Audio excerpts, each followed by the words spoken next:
Holy Spider-Man news! We've got our first reviews from critics on social media for Spider-Man Far From Home, and we finally know what that Spider-Man countdown was all about on Marvel's Twitter. About J.J. Abrams, and it's not that cool. It's like the news, but for nerds. Subscribe so you never miss an episode. Today's shout out goes to Grant White. Indeed, Amazing Spider-Man number 700 was where Dr. Octopus took over the mind of Peter Parker. Make sure you stay to the end of this video where we will ask another nerd card question. What's up, everybody? It's Josh. This is the Den of Nerds, and man, oh man, do we have a lot of Spider-Man news to go over today. In fact, what am I doing with this shirt? Woo! Okay, so let's start with the reviews, and technically these aren't really reviews. These are the first social media reactions from all of the critics, but what I think is hilarious is that these end up being pretty much the same as those little blurbs you see on Rotten Tomatoes, you know? Like, this is the abridged review. So for all intents and purposes, I'm saying these are reviews. What's that? Oh, okay. Apparently legally I cannot say that these are reviews. They're technically not reviews. I'm going to go through what some of these people are tweeting, and then we'll talk about what I think it means and my overall take from what I'm hearing from these first reviews. Here we go. Kara Warner says, Spider-Man Far From Home. What a fun, solid sequel. Tom Holland is incredibly charming. We'll watch him in any/all things. Jake Gyllenhaal gets way more to do than expected. Clearly had a ball doing it. Also, still loving Zendaya's MJ. Angie J. Hand says, Spider-Man Far From Home is the coda we needed after Endgame, a glimpse of how the world looks now that the dust has settled. Could maybe have gone a bit harder on P's emotional arc, but bursting with warmth and humor and awkward teen romance. Also, Jake G, perfect casting. Mike Ryan says, absolutely loved Spider-Man Far From Home. I'm a huge Mysterio fan, and Gyllenhaal nails him. Also, the movie is very clever and funny. How it handles the fallout post-Endgame in explaining how this world works now. Brian Truitt says, didn't love Spider-Man Far From Home as much as Homecoming, but it's still a rad take on bearing the weight of great expectations and a fun ode to teen romance. Tom Holland continues to be amazing. Zendaya's MJ is just as cool as Shuri, and Jake G's inspired choice for Mysterio. Steve Frosty Weintraub says, absolutely loved Spider-Man Far From Home, captures the spirit of the comics and mixes in some amazing movie magic. The second the film ended, I wanted to watch it again. Jake Gyllenhaal is fantastic as Mysterio. Brandon Davis says, Spider-Man Far From Home is such an absolute home run. It's so much fun. It's huge in itself and for the future of the MCU in the most surprising ways. Tom Holland, Jake Gyllenhaal, just a lethal, awesome combo. I cannot wait to see this movie again and again. And lastly, we'll do Terry Schwartz, who says, I didn't expect to laugh so hard at a movie that deals with the emotional and global fallout of the Avengers Endgame. I really enjoyed Spider-Man Far From Home, liked it a smidge more than Homecoming, and thought it absolutely succeeded when it dealt with human scale story. Okay, so there's a lot of cool stuff in there. I mean, overwhelmingly positive. Some people say they didn't like it as much as Homecoming, but still really positive on the film. I expect it to be in the high 80s and 90s when all of these reviews officially come out on Rotten Tomatoes. Now, going into all sorts of different tweets about it and just checking out what other people have said about it online, I am getting a few vibes from this film.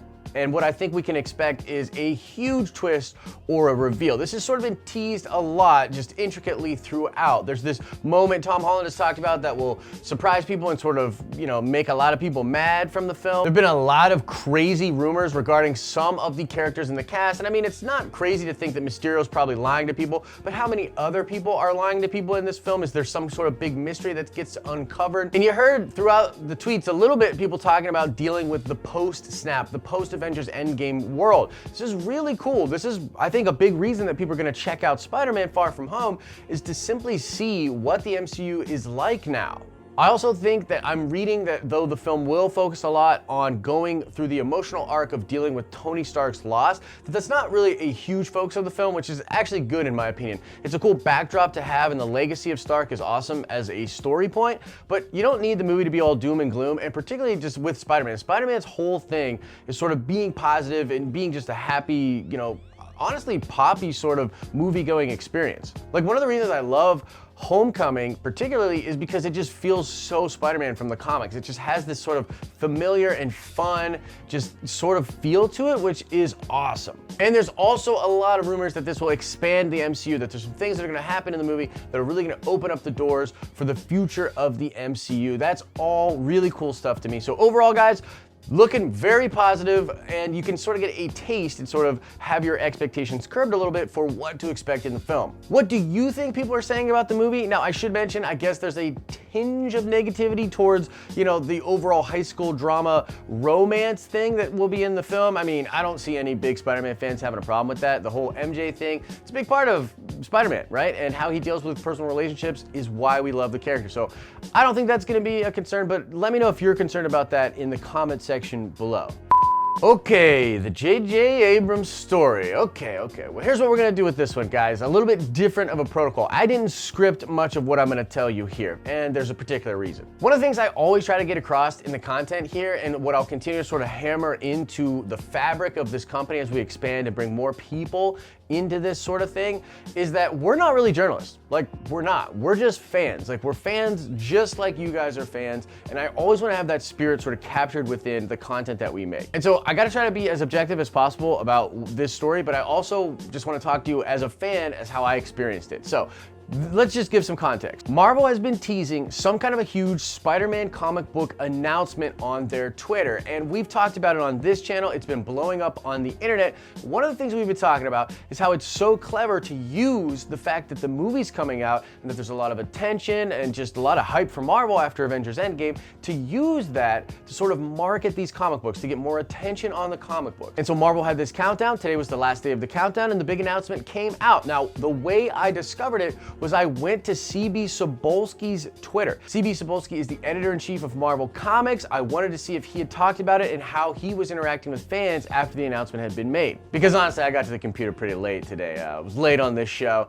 Just too much Dungeons and Dragons and beer and junk food yesterday. I woke up late. But anyway, I'm on CB Cebulski's Twitter, and I see that he's sort of defending and telling people not to judge right away, to make sure they read it before judging. And then I see that the announcement is that J.J. Abrams and his son are actually going to be writing a Spider-Man comic, and Sarah Pichelli is going to be the artist on it. And my first reaction to that was sort of like, all right. And then I looked at that tweet to see how people were reacting to it, and honestly, it was pretty negative. A lot of people thought it was kind of messed up that J.J. Abrams sort of used his influence to essentially get his son a writing gig at Marvel Comics, and that they used all of this buzz to sort of promote this thing. And I sort of felt a twinge of that myself. Just as a fan, I was like, oh, so that's the announcement? It seems kind of weird. But I wanted to go watch the announcement trailer that Marvel put out, and I've got to be real, it was cringy. Like, it was really cringy, and it just feels really detached and tone deaf for what I think a lot of fans will think of this announcement. Like, JJ's sort of talking about how his son's really nervous and his son is like really excited for it, and that part was kind of cool. Like, I tried to give the video a chance, but essentially it just came across like, ha ha ha, I'm J.J. Abrams, me and my son wrote this comic book, you should check it out. And then there was this weird thing, this way that JJ's son said that he was grateful to the viewer, and then JJ was like, because they're great, and it honestly came across like kind of elitist. That there's like, here's how you talk to the normal people, here's how you talk to the comic book fan peons. They're great, tell them they're great. And I'm not trying to be a dick or trying to be a Debbie Downer about it, that's just how it came across to me as a fan, and that's my experience of like how I came to find out about the announcement. Now, I thought more about it like as I was writing the show today, and I was like, okay, it's not all bad. This potentially could be awesome, first of all, which is really cool. I do like J.J. Abrams, like I do like JJ. I think that it's interesting that they did this to attach a big name like that to comic books. Again, one of the things we've been talking about on the show for the past couple of weeks is how Marvel Comics and comics in general are sort of in trouble, and Marvel's been trying some really interesting tactics to get attention on their comic books. I am literally all for that. I think this is good either way. People are gonna be talking about this, even though personally my reaction as a fan was kind of like, whatever. I still think it's good, and honestly, I'll probably check out the comic book, so I can't really decide, like, is this really bad? Is this good? I don't know where I fall on it, but I wanted to sort of talk about my experience of finding out about it. I want to see what you guys think about this. Are you pumped? Do you think this is weird? A weird play by Marvel? Are you going to check this book out? I guess is a really important question. Answer all of that in the comment section, and I guess lastly, I'll just say that I again think it's cool that we're getting attention on the books, but Marvel's and really comics, their problem for the past decade or more has not really been getting attention. It's been what they do once they get that attention. They can get a ton of attention. Recently, a lot of negative attention, but they don't do anything with it. Give us a legendary Spider-Man run, because I'll forgive all of this and just the tone deafness of this announcement, how elitist it all seemed. I'll forgive all of that. If you give me an amazing Spider-Man story, then all of a sudden JJ's son might be one of my new favorite comic book writers and maybe launches a cool career for him.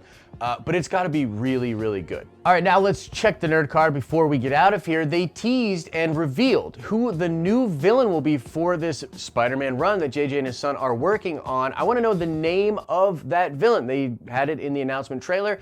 What's the name of the new Spider-Man villain coming in the J.J. Abrams and his son written, Sarah Pacelli drawn Spider-Man run? Answer that question in the comment section below. As I always say, I hope you're having an awesome and nerdy day, and I'll see you in the next video.